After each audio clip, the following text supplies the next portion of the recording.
lagi di Siniar Santai bareng aku Dinda. Dan di episode kali ini kita akan bahas mengenai mandat peran. Nah, di mandat peran ini tentunya aku bahasnya nggak sendirian. Bareng sama alumnus Pendidikan Bahasa Indonesia Universitas PGRI Adibuana Surabaya yang tentunya inspiratif untuk kaula muda dan alhamdulillahnya masih muda. Oke, masih bersama muda. Mas Dian. Halo semuanya, dengan saya Dian Feb ya, kalau nama panggungnya gitu. Oke, nama panggungnya Dian Feb. Gimana Mas kabarnya hari ini? Alhamdulillah kabar hari ini cukup baik. Di tengah cuaca yang kayak gini ya, hujan deras, angin badai, tapi alhamdulillah masih diberi kesehatan, itu yang paling penting. Oke. Kalau Dinda sendiri gimana kabarnya? Alhamdulillah baik ya, dari suaranya seperti ini udah kelihatan banget kan ya, anaknya sangat ceria. Iya. Harus itu. Mas Harus. lagi sibuk apa sih Mas Dian belakangan ini Mas? Kalau kita bicara sibuk itu gimana ya? Kalau dibilang sibuk ya sibuk, tapi nanti takutnya jadi sok sibuk ini enggak ya? Enggak dong. Kesibukan yang pasti yang pertama sebagai pendidik ya kan, sebagai guru. Di luar itu juga kesibukannya yang pasti ngurus anak karena sudah punya anak ya kan. Terus juga selain pendidik saya juga sebagai salah satu jurnalis di Surabaya itu. Jadi kesibukannya banyak, termasuk juga saya tergabung dalam pengurus MGMP SMA Bahasa Indonesia Surabaya. Jadi waktunya ini hampir 24 jam kayak nggak pernah istirahat otak ini, seperti itu. Luar biasa ya, berarti untuk mengisi di hari ini tuh udah sangat-sangat di-prepare banget ya jam-jamnya ya. Demi Adibuana tercinta, saya luangkan waktu. Wow, sangat-sangat terharu saya. Mas Dian, nah di episode ini kan pas banget nih, karena Mas Dian kan udah merangkap banyak banget peran. Pas di episode ini kita akan bahas mengenai mandat peran. Nah, menurut Mas Dian sendiri nih, mandat peran itu apa sih Mas? Baik, kalau bicara dari mandat peran sendiri itu kan sebuah frasa ya, mandat peran. Itu terdiri dari dua kata, mandat dan peran. Kalau kita kulik dari segi bahasa, mandat itu kan suatu, bisa dibilang suatu amanah, ya, suatu tanggung jawab atau suatu tugas yang diberikan oleh seseorang kepada kita yang dianggap dipercaya. Sedangkan peran sendiri adalah sebuah kurang lebih sama sebuah perintah, sebuah tugas, wewenang yang diberikan kepada kita, baik dalam masyarakat, organisasi, ataupun sebagai pendidik tentunya, seperti itu. Oke, nah Mas, tadi kan banyak banget nih yang peran-peran Mas Dian nih yang disebutin. Nah itu tuh aku agak nge-highlight masalah pendidik nih. Kenapa sih Mas kok milih dari banyaknya peran, kenapa milih menjadi seorang pendidik? Jujur, kalau ditarik ke belakang ya, kalau ditarik ke belakang dari bahkan mungkin dari sebelum kuliah ya, sebenarnya saya tidak ada minat sama sekali sebagai pendidik itu, karena memang tidak ada background atau belum ada gambaran dari keluarga yang sebagai pendidik, gitu ya. Tapi ketika itu waktu SMA itu memang saya dekat sekali dengan salah satu guru favorit saya, dan sana memang beliau memang menyarankan, melihat saya potensinya itu sebagai pendidik karena bisa ngomong teman-teman saya dulu waktu SMA ini. Jadi saya di SMA ini 3 tahun sebagai ketua kelas dan juga ketua organisasi OSIS juga waktu SMA, dan dianggap sebagai guru saya, kayaknya kamu cocok di pendidikan ini. Tuh. Dan saya bingung, pendidikan banyak kan, ada pendidikan bahasa Indonesia, bahasa Inggris dan sebagainya. Saya bingung apa dan di mana passion saya ini. Akhirnya saya mikir waktu itu di nilai rapot.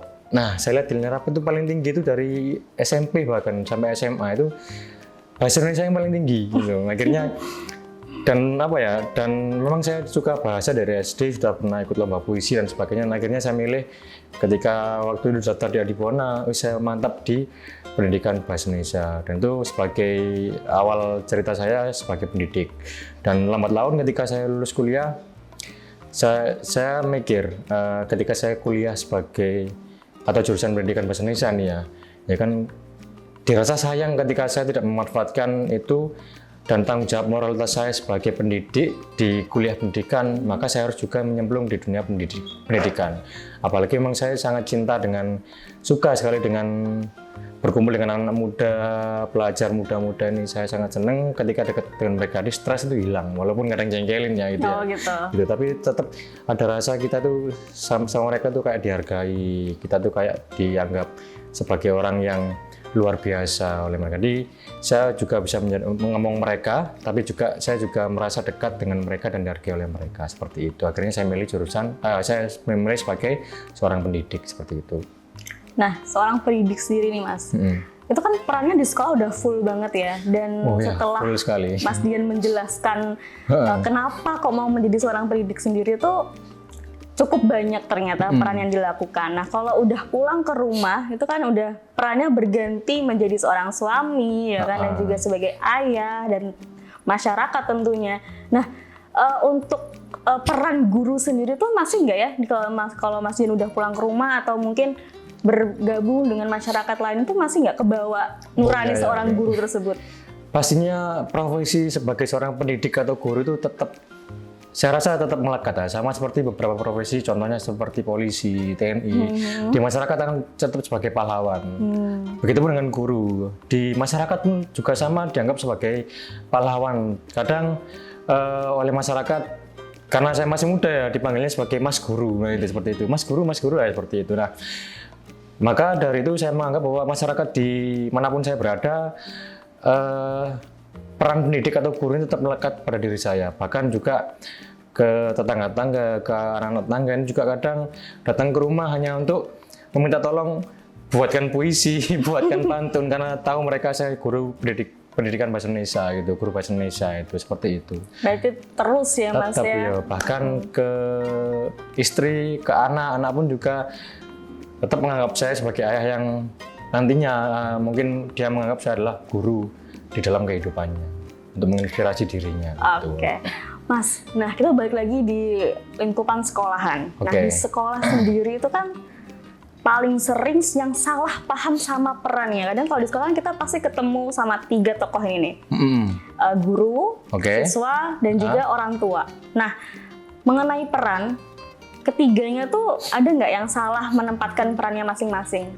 Nah, baik. Kalau kita bicara salah ya, kalau kita bicara salah, itu sebenarnya tergantung dari masing-masing individu, kembali lagi ke individu.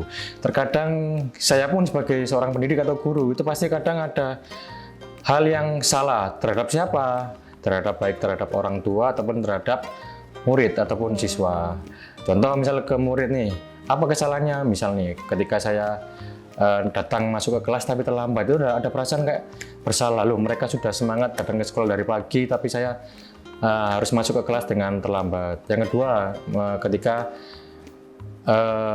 menyelesaikan masalah dengan siswa atau murid, itu kadang saya masih terbawa emosi kan. Yang namanya manusia kan berarti biasa ya dengan emosi. Nah, itu kadang kalau saya habis emosi dengan siswa itu kadang merasa bersalah. Tadi kok saya habis emosi dengan siswa saya sendiri ya, seperti itu. Nah, sedangkan dengan orang tua, ini kadang kita salahnya adalah ada miskomunikasi. Itu yang paling sering ini, miskomunikasi dalam hal mungkin dalam memberikan informasi, memberikan pemahaman bagaimana anaknya di sekolah, itu kadang ada miskomunikasi. Tapi kembali lagi ke individu masing-masing. Orang tua pun kadang juga salah paham terhadap guru. Apalagi yang akhir-akhir ini ya banyak sekali hal-hal yang orang tua itu yang menganggap guru itu yang banyak, terutama hal fisik ya, banyak yang menegur anaknya dengan cara berlebihan dan sebagainya. Itu kan harusnya kalau kita bicara pendidikan itu kan tidak hanya dari guru, tapi juga peran orang tua juga sangat penting ketika dia di rumah, ketika berkumpul dengan anaknya. Jadi ketika datang ke sekolah pun anak juga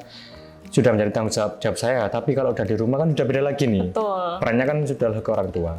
Sedangkan kalau murid sendiri ini malah juga banyak ya kan salah pahamnya baik terhadap orang tuanya, bahkan terhadap gurunya. Kadang anaknya curhat tentang orang tuanya kepada saya sebagai pendidik. Ada masalah dengan orang tuanya pasti curhat dengan saya sebagai pendidik. Begitupun anaknya ketika saya mungkin pernah ada problem dengan siswa yang tadi, pasti dia juga curhat ke orang tua. Akhirnya menjadi hal yang salah paham di sini. Itu hal yang biasa sebagai seorang pendidik di lingkup pendidikan. Ya, tergantung perspektifnya masing-masing ya Mas ya. Dan kadang tuh memang harus saling menempatkan perannya tuh harus sesuai, ya harus diingatkan lah sedikit-sedikit. Kadang orang tua tuh kan perspektifnya kalau memasukkan anak ke sekolah, ya semuanya tuh mulai dari karakter, mulai dari apapun, dari belajarnya, nilai rapot dan sebagainya tuh harus dari guru. Sedangkan kan di rumah nilai moral dan sebagainya juga harus diasuh di rumah ya Mas ya. Betul. Nah Mas Dian, kalau merasa banyak banget peran yang dijalanin kayak sekarang, Rasa capek nggak?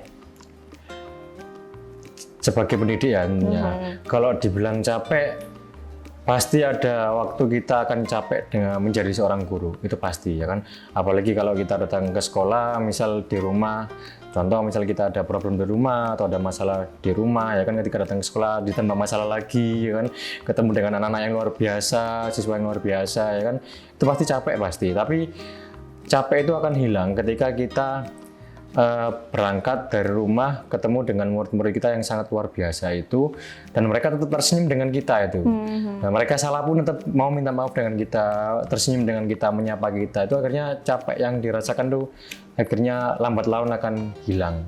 Mas Dian, Ya. mendidik di masyarakat sering dituntut nggak jadi yang tokoh yang teladan dan merasa setiap apapun yang dilakukan itu terus diawasin gitu? Oke, baik. Sebagai seorang pendidiknya itu sudah pasti kami atau saya dituntut sebagai seorang teladan itu pasti. Baik dalam kehidupan kita di sekolah ya. Bahkan di luar sekolah pun kita juga dituntut juga hal yang sama. Contoh nih, kita di rumah mungkin, di jalan ketemu sama murid dan sebagainya, itu akan tetap merasa diawasi. Jadi beda dengan profesi yang lain ya. Kalau profesi yang lain mungkin di luar masih bisa dengan cara yang santai dan sebagainya. Tapi kalau sebagai orang pendidik itu enggak. Bahkan di masyarakat pun kita tetap dituntut sebagai orang yang dianggap memiliki inspirasi bagi mereka, baik dari segi sikap, moral dan sebagainya itu. Maka dari itu profesi guru ini adalah profesi yang sangat-sangat butuh waktu dan tenaga yang luar biasa. Dan gitu ya. banyak PR-nya ya. Banyak PR-nya tentunya. Bahkan kalau sekarang nih Mas, karena kan Mas Dian juga kan masih muda nih. Terus murid-muridnya Benar. pasti juga nggak jauh kan, pasti Umurnya ya benar, ya, beda ya, berapa benar. tahun lah Ya ya. 5 tahun, 6 tahun itu ya. Nah itu kan cara pandangnya dia tuh apa yang Mas Dian post di sosmed itu dia langsung mendeskripsikan, Nah, oh gini benar, loh ya, seorang ya. guru tuh. Jadi Benar. untuk saya tuh Mas Dian atau mungkin guru-guru yang guru-guru lain di muda sana. itu kan kadang private aja lah akunnya, mencari aman. Iya, Nah itu benar. kan juga sebuah Nah, apalagi- merasa diawasin ya Mas. Lagi kita kan mungkin juga, Dinda kan juga sebagai generasi Z ya, namanya Gen Z lah ibaratnya ya. Itu kan juga kalau kita kan sementara selama hidup selama ini kan dianggap sebagai ingin hidup bebas, tidak diatur dan sebagainya, dan dianggap sebagai hidup yang ingin instan dan sebagainya lah ibaratnya. Nah itu juga kita harus menjaga itu kalau kita menjadi seorang guru. Nah contoh misal di sosmed tadi kata Dinda, di sosmed pun saya juga kadang hati-hati dalam memposting nih, dan posting sebuah berita entah itu berkenaan dengan politik, bahkan mungkin komentar di sosial media itu kadang kita agak ngerim. Saya agak ngerim tuh. Takutnya ketika kita mengetik sesuatu yang salah ya kan, suatu hal yang karena negatif pasti akan nanti terbaca oleh siswa ini. Loh, Wah, guru Pak Bu Dian Indah nih, itu gitu. komentar kayak gini di sosial media. Makanya kalau guru itu, apalagi kalau di dunia masyarakat ya, bahkan jarang kita melihat guru itu demo ya kan, nggak pernah. Karena memang ada beban moral yang dijaga oleh guru, terutama dalam hal sikap dan juga teladannya gitu. Karena sebagai seorang pendidik atau guru itu dituntut untuk seperti orang yang sempurna dalam kehidupan, karena sebagai contoh, sebagai role model bagi siswa-siswa kita itu. Apalagi tadi kata dia umurnya nggak jauh beda. Itu kadang kita merasa harus bisa memposisikan diri sebagai teman mereka, kapan kita bisa menjadi guru mereka. Itu kadang kita harus tahu batasan itu. Nah, banyak sekali yang guru-guru muda ini kadang tidak menyadari hal itu, terutama di sosial media. Itu kan postingan-postingannya banyak yang mereka tidak sadar, contoh mengajak murid untuk TikTokan nih ya kan. Tapi bagi kita seru, bagi anak-anak itu seru, tapi bagi masyarakat, bagi orang tua ini kan kadang menanggapinya dengan hal yang beda seperti itu. Nah itu jadi profesi guru ini sangat-sangat melekat, baik bahkan kita tidur pun tetap dianggap sebagai seorang guru gitu. Tanpa disadarin ya. Tanpa disadari ya. Jadi yang namanya guru tuh mau salah pun tuh harus berpikir kayaknya. Apapun yang mau ditindak, yang kita mau lakukan tuh benar-benar harus pikir 2 kali lah sebelum kita melakukan sesuatu itu gitu. Tapi bukan berarti menjadi guru tuh sesuatu hal yang susah justru. Oh tidak. Ya kan Mas? Sebagai seorang guru tidak susah, cuma memang hanya menjaga sikap kita di tengah-tengah masyarakat. Tapi kalau kita sebagai seorang yang sendiri lagi menyendiri, atas serah kita ini. Mau kita main game ya silahkan, mau kita sosial media silahkan. Tapi kalau kita sudah berada di depan anak-anak ya kita harus menunjukkan kita sebagai seorang pendidik atau sebagai seorang guru gitu. Dinda. Nah Mas, Oke. Banyak orang saat ini tuh memaknai sebuah pendidikan hanya dari kualitas sekolah dan capaian nilai. Pokoknya sekolah bagus, nilai rapot bagus, itu aman. Nah, kalau menurut Mas Dian, ada nggak peran atau tanggung jawab yang penting dalam pendidikan yang justru sering terabaikan? Oke, kalau kita berkaca dari bagaimana saat ini ya di kurikulum saat ini, kalau kita bicara kurikulum ini kan selalu gonta-ganti gitu ya, kadang ganti menteri, ganti kebijakan. Tapi ya sebagai seorang guru atau pendidik kita tetap bisa menyikapi hal itu dengan baik gitu ya. Walaupun ganti kurikulum sebanyak apapun ya kita harus bisa menyesuaikan diri dengan zaman dan juga dengan kurikulum yang ada. Nah, persoalan nilai dan sebagainya itu memang sebagai PR sendiri bagi guru. Apalagi di saat ini itu nilai kadang ya, mohon maaf, ada yang dianggap sebagai nilai tidak terlalu penting, terutama bagi anak-anak gitu ya. Padahal nilai itu berawal dari bagaimana anak itu mau berusaha. Murid ini mau berusaha ketika mereka bagaimana belajar, berproses, apalagi tengah gampangnya zaman, ada AI, ada ChatGPT dan sebagainya, WA dan sebagainya, Google. Itu anak-anak kadang masih meremehkan dengan yang namanya nilai dan sebagainya. Mereka menganggap, "Walah, nanti pasti nilai saya bisa gampang dikasih guru saya itu." Sedangkan bagi guru sendiri itu sebagai beban. Nah, kalau kita melihat anak-anak yang kurang itu kan kita harus bisa mencapai anak itu dengan baik. Tapi kalau emang anaknya tidak bisa membuat nilai yang sesuai standar, itu kan kita agak mikir loh, kan kasihan juga anak-anak ini. Nah, akhirnya sebagai seorang guru melihat apa yang terjadi zaman sekarang ini terhadap anak-anak ya, terutama anak-anak kebetulan saya ini kan ngajar SMA ini, anak SMA ya.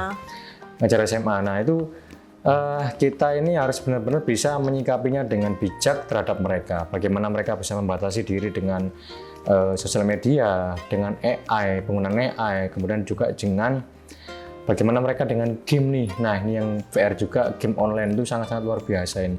Anak zaman sekarang itu kalau sudah sama HP, sama game itu kadang lupa waktu.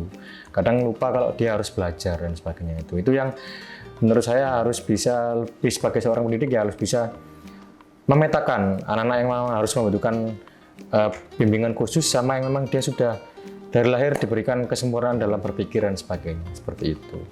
Nah, Mas Dian, di bagian Mas Dian menjelaskan ini kan lebih fokusnya di bagian anak lupa sama nilai, bahkan menyepelekan, bahkan disuruh remedi aja masih nanti aja lah Pak, kan kok nggak masalah gitu kan. Jadi kayak penumbuhan karakter itu kan perlu kan ya Mas di sekolahan ya Mas?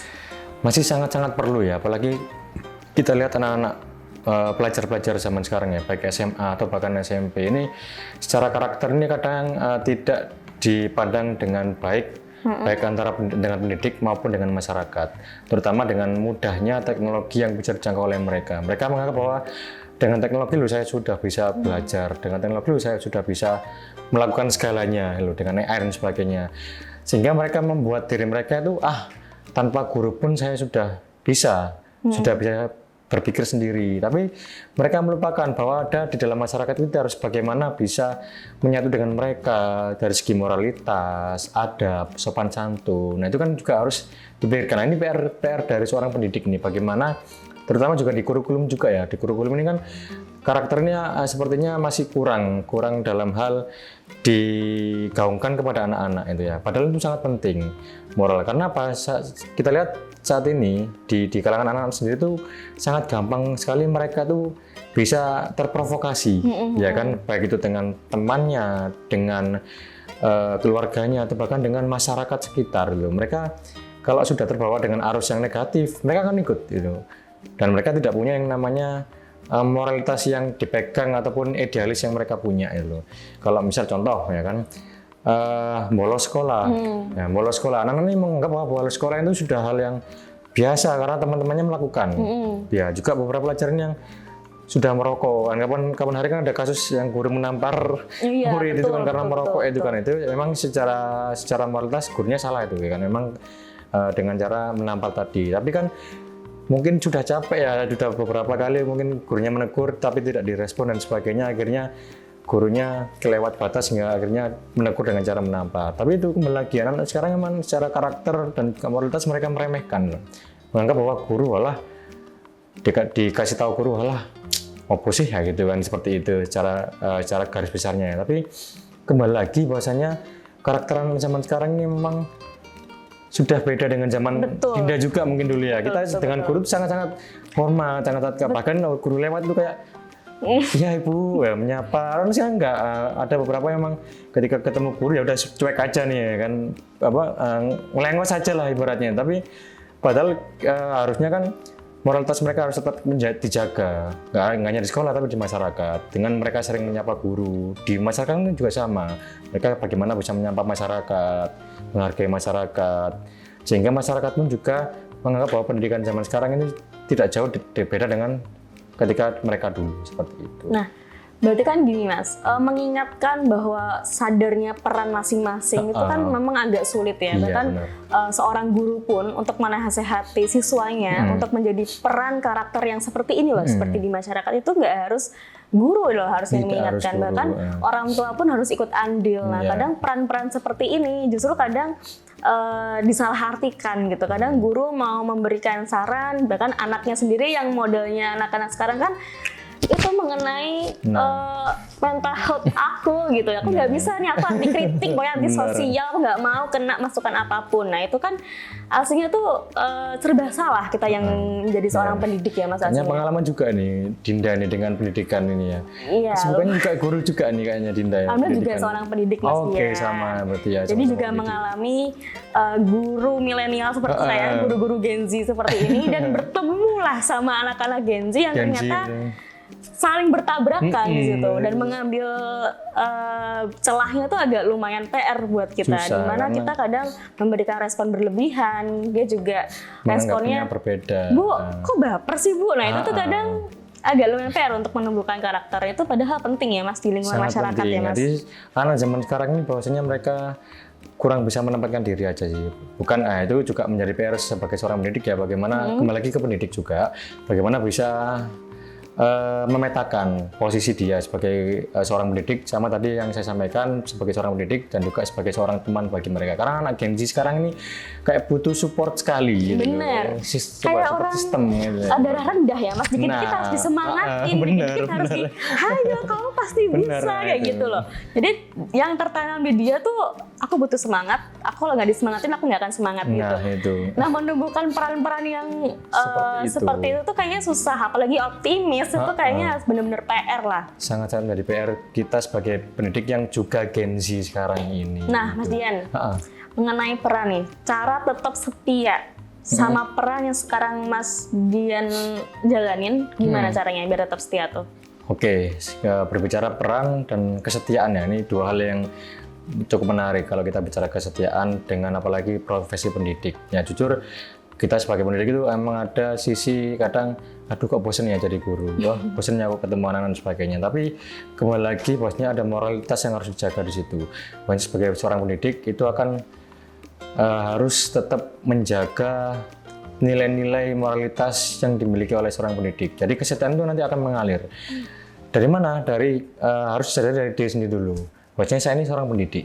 Saya ini seorang guru yang dimana tugas saya adalah bisa membuat anak-anak dari segi karakter, kecerdasan, dan juga mungkin dari segi adab, sopan santun itu bisa menjadi lebih baik ke depannya. Itu harapannya kan mungkin nanti 5 tahun lagi, 10 tahun lagi mereka menjadi orang-orang yang luar biasa di luar sana. Nah itu bagaimana menjaga kesetiaan tadi itu dimulai dari diri sendiri dulu. Saya sebagai seorang pendidik harus sadar, oh saya ini sebagai seorang guru, sebagai seorang pendidik, berarti saya harus bisa menjadi teladan buat mereka.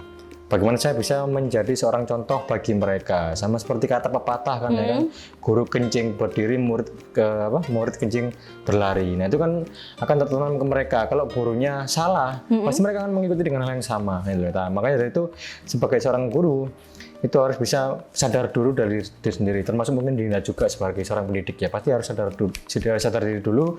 Sebagai seorang pendidik itu harus menyadari kamu itu seorang guru, bukan seorang yang lain. Nah itu kalau itu tertanam, saya yakin pasti dia akan setia dengan atau cinta dengan profesi yang dijalani.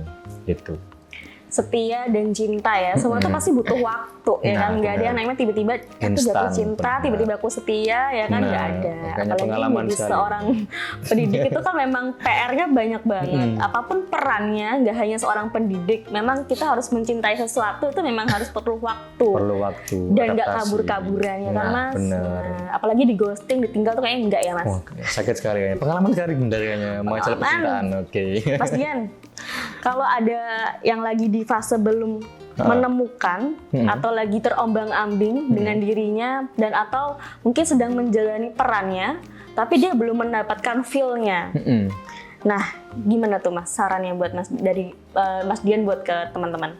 Oke, ini ibaratnya mengasih tips ya, sama tips ya buat teman-teman di luar sana. Oke, kalau kita bicara tips bagaimana menemukan suatu, kalau dalam bahasa Inggris kan passion ya, bagaimana kesukaan kita ya dalam suatu hal itu memang harus dicari dan dicoba dan dicoba. Jangan berhenti pada satu atau nyaman pada satu hal yang kita sukai. Barangkali dari satu kita suka ini ada yang lebih lagi nih, ya kan. Contohnya seperti saya dulu sebelum jadi seorang pendidik, saya kan juga bekerja di perusahaan lain sebagai admin, sebagai HRD bahkan, ya kan. Tapi di sana saya tidak menemukan kenyamanan. Nah, mungkin dari segi finansial nyaman, oke lah nyaman. Tapi dari segi kecintaan dan sebagainya itu saya kurang nyaman. Ketika saya lulus sebagai seorang pendidik, bisa menjadi seorang pendidik, saya mulai menemukan kenyamanan. Oh ternyata passion saya, kesukaan saya itu sebagai seorang guru. Nah itu akhirnya maka untuk teman-teman yang di luar sana, maka silakan cari kesukaan kalian, bakat kalian, passion kalian sampai kalian benar-benar merasa nyaman. Kalau kita kerja ataupun kita mendalami suatu peran, kalau tidak dari hati itu kan nggak enak saja. Ada yang ganjel. Kan baik dari segi lingkungan, dari segi masyarakat dan sebagainya, itu pasti akan ada perasaan yang mengganjal. Maka dari itu untuk teman-teman di luar sana, silakan coba hal baru gitu. Karena saya punya banyak teman tuh yang memang secara profesi itu mereka tidak sefrekuensi dengan waktu kuliah ya. Contoh saya punya teman seorang jurnalis atau wartawan di Jawa Pos. Itu dia kuliahnya jurusan ilmu hukum ketika saya jurusan apa ilmu hukum saya loh, kok bisa ke Jawa Pos? Ya karena saya nyaman dan punya passion di sini ternyata seperti itu. Maka dari itu silakan digali terus, jangan berada di zona nyaman, silakan coba hal baru yang dirasa kalian mulai menemukan titik kenyamanan kalian, maka disitulah kalian akan merasa senang dengan apapun yang kalian lakukan. Seperti nyaman itu. Dan juga tanggung jawab tentunya ya Mas tentunya, ya. Benar. Mas Dian, ternyata kita ngobrol mengenai berbagai macam peran, akhirnya kita udah mau di penghujung. Gak kerasa ya? Gak kerasa banget, padahal aku pengen sampai besok gitu. Sampai besok ya kita ya. Mas, dari obrolan ini kita banyak belajar. Tentu saya juga banyak belajar mengenai peran, bukan hanya sekedar label, jabatan, atau tuntutan dari luar. Nah, peran adalah tentang kesadaran, tanggung jawab, mengenai apa yang kita lakukan sekarang, di posisi kita sekarang ini, gimana kita menjalaninya itu dengan hati yang utuh. Kayak Mas tadi bilang cinta dan setia, itu kan harus utuh. Kadang kita lelah, kadang ragu, bahkan juga ingin berhenti, itu pasti. Dan itu sangat manusiawi. Tapi semoga dari percakapan bersama Mas Dian ini, kita diingatkan bahwa setiap peran pasti punya maknanya sendiri-sendiri. Dan sekali. Kita tidak kehilangan dari diri kita sendiri. Benar sekali. Terima kasih banyak Mas Dian untuk Dinda. Percakapan ringan kita hari ini. Semoga di episode-episode selanjutnya kita dipertemukan kembali dengan topik-topik yang tentunya lebih seru lagi ya, pasti seru. Ya, Terima kasih untuk semuanya dan see you.